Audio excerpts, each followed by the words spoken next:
जी friends, ये मैंने शीशे के 4 पीसेस करके एक बॉक्स बना लिया है सिलिकॉन की मदद से। और ये स्टील की शीट से दीवार पर लगाने के लिए इसका क्लम्प तैयार किया है मैंने।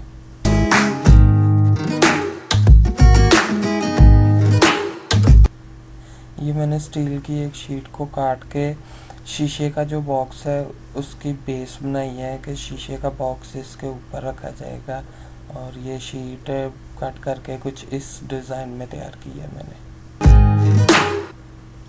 और ये मैंने स्टील का 1 इंच वाला पाइप लिया है और उसको कट करके मैंने ये ग्लास की जो बेस है उसको इन दोनों को आपस में अटैच करके ये एक डिज़ाइन बना लिया है।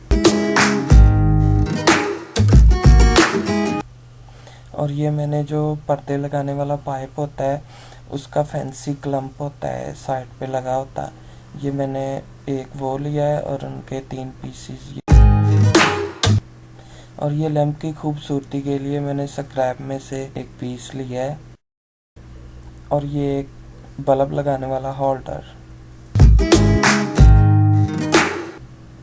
और ये भी दीवार पर पर्दे लगाने वाला जो पाइप होता है उसी का एक क्लम्प लिया है मैंने।